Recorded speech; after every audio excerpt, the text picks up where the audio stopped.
If you want to publish a book, but you feel stuck, out of time, and you don't know what to do next, then it's time to finish the damn book.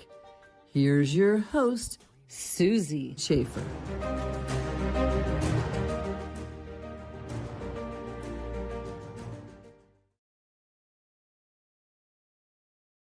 Welcome to this episode of Finish the Damn Book. I'm your host, Susie Schaefer.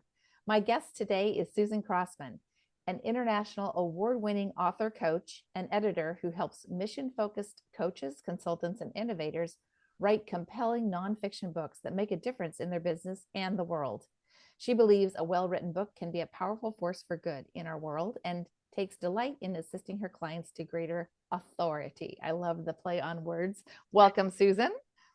Thank you. Delighted to be here, Susie. Well, let's have our listeners understand a little bit more about what your role is in the publishing industry. How do you work with clients? Sure. Well, I work as an author coach and an editor. So I take people from, I really want to write a book, to having a completed manuscript for a compelling book that they're very proud to put their name on. So I'm kind of at the beginning to the mid part, if you want to look at having an edited manuscript to be the mid part of the process. But yeah, and it's a lot of fun. So what do you think is the biggest myth around writing and editing that you found working with authors? There are a lot. I think editing is actually a profession. It's a skill set. It's a craft. And a lot of people think, well, you know what? I have a friend who was really good at English in high school, and I'll get them to edit my book for me. And that it's very helpful to have a friend who can do that for you. But really, editing is something that goes way beyond a little bit of good grammar. So it's quite a complex and nuanced skill set. I think that is one of the most underrated aspects of book publishing is the editing process. Because as we know, if a book is not properly edited and edited professionally, what can happen is you can get negative comments on Amazon or other places, or even get a bad review. And that can be make or break for you. So to me, the first step in really having a well put together book is the editing phase. Oh, absolutely. I mean, a lot of people don't really feel it's a necessary part of the process. But then when you get that book out there and somebody reads it and maybe can't even understand what it is you're trying to tell them, then you've lost the opportunity to present yourself in the best light possible, which could cost you clients if you're an entrepreneur. It could cost peace of mind for the people that you're here to serve. Maybe you're not helping them as well as you could.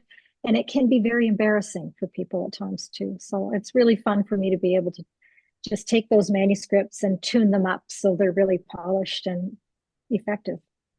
Susan, would you like to describe a little bit about the different types of editing? Because I think that's always a confusing aspect for many new authors. Oh, for sure. I could spend all day talking about the different types of editing. So maybe using my own business and the services that I provide as an example might be helpful. I work as a developmental editor and as a copy editor. The developmental editing is kind of the big picture of your manuscript. It's the narrative arc that you're taking your readers on. Are the pieces of the book fitting together well? Is it making sense? Is there a logical through line from the beginning to the end? I also look at whether the information itself is compelling. A lot of people start a chapter in a really ho-hum place, and you want to have your chapters starting with a hook. You want to hook your readers in at the beginning and end the chapters in a really good spot, kind of on a cliffhanger, depending on even if it's fiction or nonfiction or a memoir. So the developmental editing is all the big pieces of the book, whereas the copy editing is more granular. At the copy editing stage, we're looking at, do the sentences make sense? And are the paragraphs lined up well? And actually, how's your capitalization? That's something I look at a lot in copy editing. I'm on a real tear these days against the random capitalization monster, where a lot of people will capitalize a word to give it more emphasis. And when we take our rules to the Chicago Manual of Style, which is the industry standard for how language is used in book editing, book writing, you just can't capitalize any word because you feel like it. So there are a lot of rules around editing, and often that's where we see them show up, is in the copy editing stage. There's also proofreading. So once you've got your manuscript done and you're ready to go to press, pretty much, you do want to have somebody proofread the manuscript. And that's where we're looking for those stray commas that are out of place, or little pieces of language that got stuck in the wrong spot. Sometimes even a whole line will be dropped at the formatting stage, and you want to make sure that that gets put back in so that the sentences make sense. Indexing actually is an editorial function. Some people would love to have their nonfiction book indexed, which is awesome. And there are people who are editors who have that, specific skill set and software programs and all the rest of it to do the indexing for you. So those are the main ones, I think. Sensitivity readers, I would say, fall under an editing function. So in this world, we're very blessed to have people who can read your manuscript from an inclusive perspective. They're skilled on the language patterns that you might not want to be using if you want to alienate some marginalized groups that maybe your book is appealing to as well. They can help you really make sure you're treating everyone who comes upon your book with honor and dignity. So yeah, I think that's so there's a lot there. I think that's a really good point too, in that the way that we approach books and writing has changed over the years. We are now in a place where we do have to look at things like inclusivity, and even like with ebooks now, that the ebook images are accessible. There's so many nuances that we've seen change over the last 5 to 10 years that it has really changed the entire face of publishing. Speaking of that, what is your take on AI? And how do you feel about AI and publishing? It's a hot topic these days. Yeah, well, I can't speak from a publisher's perspective, obviously, but from an editing perspective, I think it's a bit of a nightmare, to be honest. What I think a lot of people don't realize is that when you ask AI to write your book or write a chapter of your book, AI is going out there and grabbing other people's content and spitting it out back to you for your own purposes, which really opens us up, I think, to a lot of copyright issues. It's not really your content that is going into your book. So you're kind of taking other people's content and using it as its own, which I have a bit of a problem as a published author myself. I don't want people doing that. And I think the Authors Association has really come out against doing that. So, you can't really copyright it.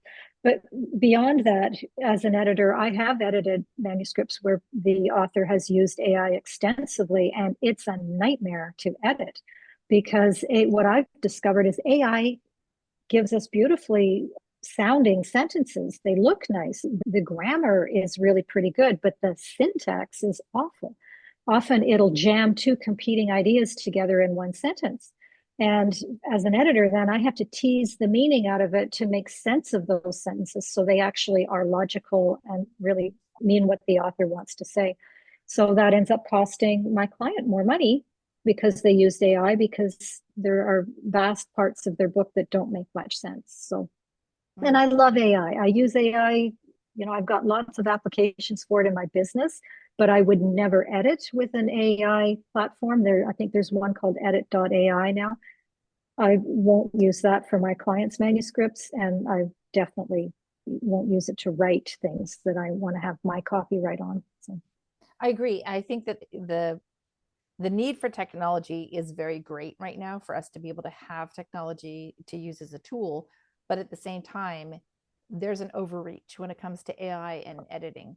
And without that human aspect, you're really denigrating the entire language, because it really, it doesn't always make sense. It's a lot of it can be confusing, and using buzzwords, because that's what's out on the web, right? And the internet, it are those buzzwords. And so it'll plug a lot of that in, where really we want to find more engaging language and words to use to help the reader along the journey or the process within that book, versus just throwing buzzwords at them. It does not make sense to me.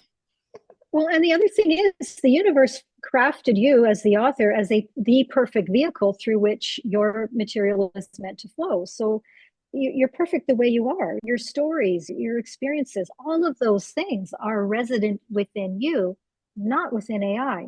And so once you start bringing AI into the picture, you're kind of foiling the universe's plan for you. The universe had this beautiful idea that was you, and you are the perfect funnel for that book. So, it's kind of crazy to think that your stories aren't as good as AI's, because your information is absolutely perfect. Exactly. And regardless of how good of a writer you are, it's still your own thoughts and ideas that are being portrayed. And I think when we step away from that human connection, the human, the fact that we are all perfectly imperfect, that is part of the nuance that brings that author's voice to the forefront versus AI, which is machine. It's dehumanizing. So Yes. I think you're right. We have to maintain the human aspect, the soul aspect of our writing. Yeah, AI does not have a soul. You do. I do. That's really what we're looking for. And I think that's the other thing. When people are reading a book, they're reading just to collect information. They're reading for an emotional experience. And that's not something that AI is equipped to provide. AI it can emulate emotion, it can talk about emotion, but it doesn't come from the heart the way a real human being does. So Yeah. Speaking of the important. human aspect, let's talk about intuition. When was a time that Mm. you used your intuition and it played out, or a time that you didn't and it didn't work out? And how does intuition play a part in the work that you do? Ooh, that's such a beautiful question. Thank you for asking that one. I think it's really interesting. When I was younger, kind of at the very beginning of my career, I think I very naturally followed my intuition totally unself-consciously. And where that showed up for me was in my career as a writer. So my background is as a professional writer. I worked in journalism right out of university, and then I ended up somehow working in government communications, and that very naturally rolled into a job with a marketing agency. I worked in corporate communications, and every step of my professional writing career unfolded very naturally. And I just kept saying yes. That was just, oh, yes, that's a good opportunity. And following my gut instinct that, yes, this is the right next step for me. I could never have predicted, going back a couple of decades or more, that I would end up being an editor for mission oriented, spiritually oriented people who want to make a difference in the world. And yet, every single step along the way has been a pivotal piece in me being able to capacitate what it is that I do right now. So I think initially I was very just led by intuition to say yes to these opportunities that came up. Now I am more consciously aware of saying yes. And it's so interesting because I often now end up fighting with my brain, my logical mind. Something will show up and I'll go, oh, yes, but that's going to take time. It's going to cost money. And then I need to kind of consciously wipe that out of the way and go, okay, it's showing up for a reason. Check in with my gut and make sure that that's what really is aligned with what I feel. So yeah, I think it's just a way of being now for me, Susie, that Mhm. I am more consciously aware of in every moment of every day. I have to agree with that. I think that operating in a being present, being conscious, using your intuition, listening to that. And when intuition, you question it, you're taking a pause and really saying, okay, is this my intuition, or is this fear cropping up for me, or what is going on here? What's the root of it? Because I think when we do that, it allows us to listen to our intuition more and use it as a tool versus just kind of flying by the seat of our pants. It helps you, I think, ground in that ability to make conscious decisions without second guessing yourself. Oh, for sure. Our inner guidance is talking to us all the time. It's quite loud, I think, actually, if we can listen to it. And I think the more we tune into that and listen to that voice, the more rich and fulfilling our life becomes, because it's, our intuition has our back, really, in a way that our brain Absolutely. doesn't, our logical mind doesn't. So, Well, and I think that when we think about how our logical mind works and the fact that our logical mind was trained by systems, structures, parents, childhood, all of those things, when that gets attached to logical mind and ego, then you have to wonder, okay, well, why? And then it takes you back to, oh, well, if I just trusted myself, because we're taught not to trust ourselves, right? If I just trust myself, I know that every decision will be the right one, whether or not I make a mistake and learn from that or have some kind of lesson, or I proceed on my path that is an easier way to do it. Sometimes the harder way, or what we would call a mistake, is actually the better opportunity because you learn something from it. And those growth experiences, you can't replace those. And I think that leads to a certain fearlessness, if I can call it that. One really good example was just recently. I became an empty nester back in the spring and had to figure out, okay, now what? And my cousin was talking to me and he said, well, where's your heart calling you? And I just checked in and went, well, I'm a beach girl. Like my heart is calling me to a beach. And I had grown up in a beach community when my family had a cottage. And so I had this daring idea to move to the beach. Well, I've been in cities for as long as I can remember. Like, going to live in a beach community is so radical. And I had that little moment of, oh, you can't do that. And then realized, well, I'm being called. There's a real calling within me to do that. So I did. And I now live a 3-minute walk from the most gorgeous beach, and a beautiful forest is right on the edge of where I live. Like, it's just been heavenly. And I'm so glad that I leaned into that, because if I had gone with what I thought I should do, that should piece, Yep. then I would have stayed in a suburban community and been with the traffic and the pollution and all this. And I just have this incredibly rich quality of life now that is, wow, way better than I thought it was going to be even. Well, and that's the thing, is you followed your intuition, and it even exceeded your expectations. I think that is really the lesson about you trusting and having faith. A similar thing happened to me. I moved out of the city, moved to a very small town in the mountains, and I absolutely love it. Yes, I love the ability to travel, and I do a lot of that. But the fact that when I'm at home, I'm up there with the pine trees, and it's beautiful, and I have nature right outside my door, and it feels very much like home. And so I'm sure that you're probably finding that too, now that you've moved, that now, oh, I'm home, and that feeling of being settled, even though you probably haven't unpacked all your boxes yet. So yeah, but following your intuition, it led you to the right place. So yeah, there's a lot to be said for that. And it'll keep unfolding, right? Like I'm here now. I wonder what's next. Exactly. There'll be something next that shows up. And the people that you meet and the experiences that you have, those are a part of the things that when we talk about living life, that's really what it's all about. It's more than just, oh, I live here. Well, why do you live there?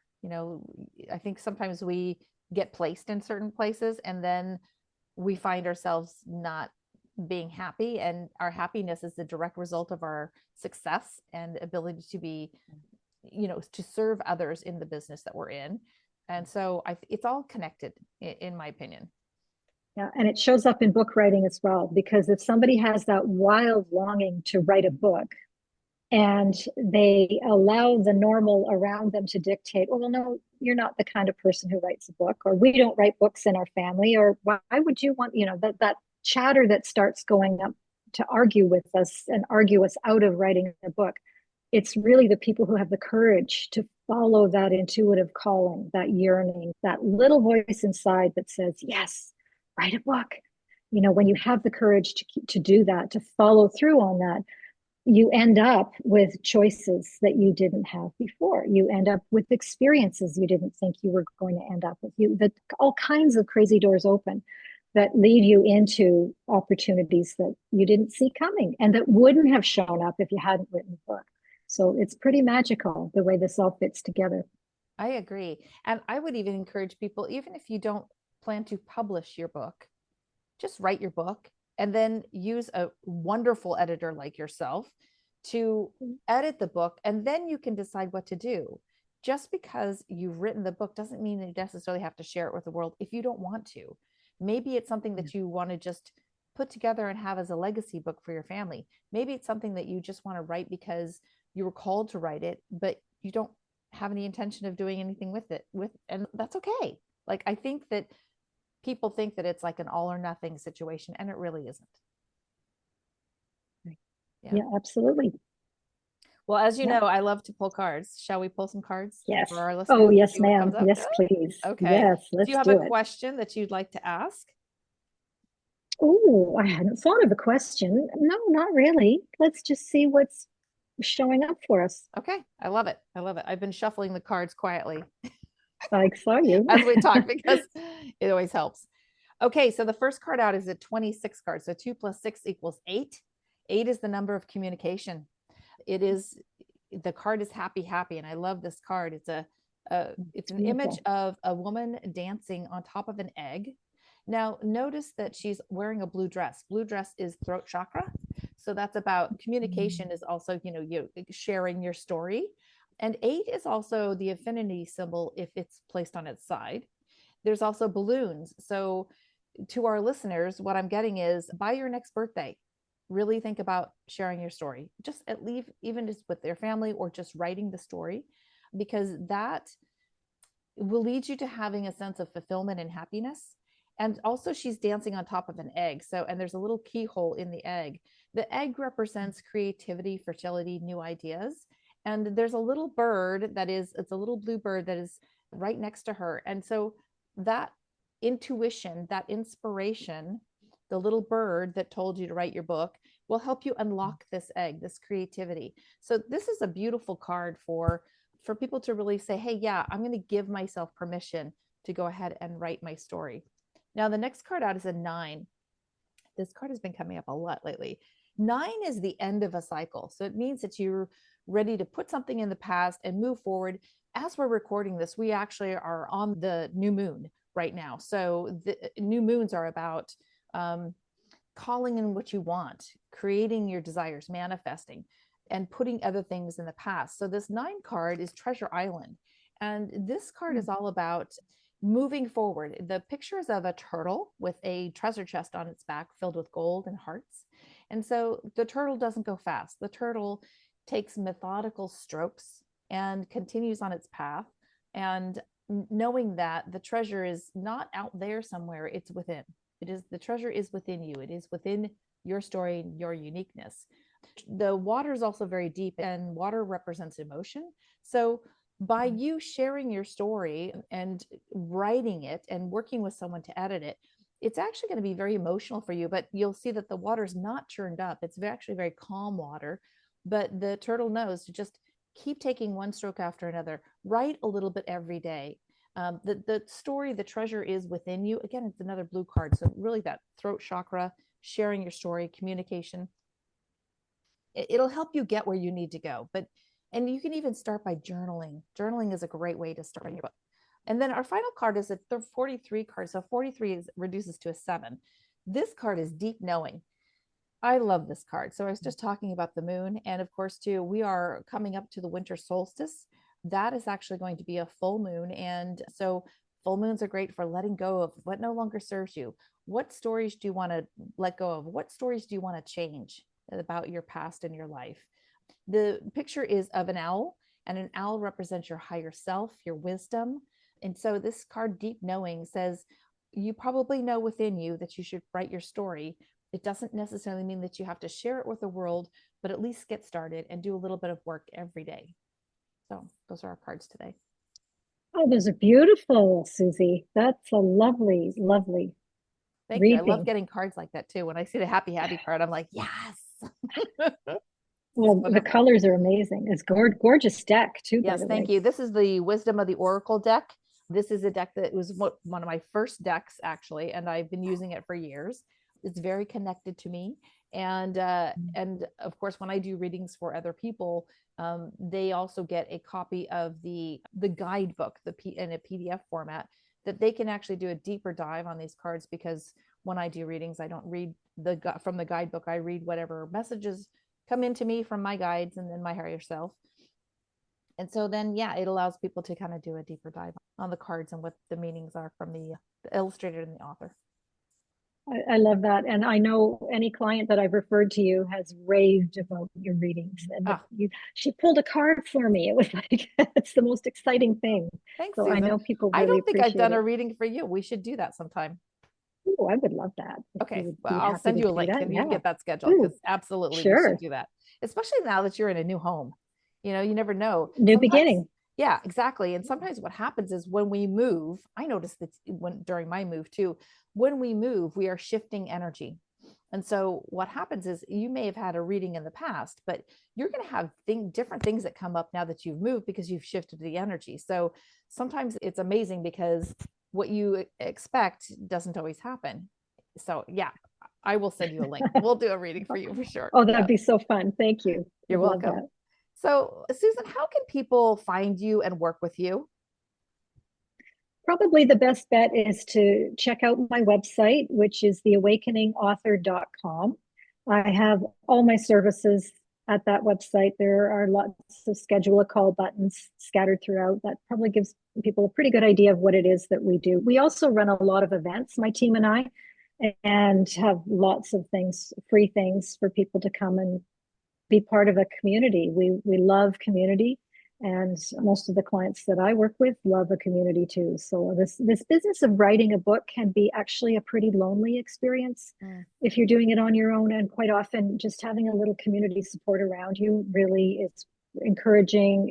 It's almost like therapy, right? Like writing a book can be like a therapy, and having people around you while you're doing that makes the whole experience more fun and more normal. So yeah, so I would say check out my website, see what we've got going on, and let me know if you want to talk about anything. You just did your Write with Impact at the beginning of this month. We're recording this early or in actually towards the end already, believe it or not, of November. And you had your Write with Yeah. Impact at the beginning of the month. How did that go?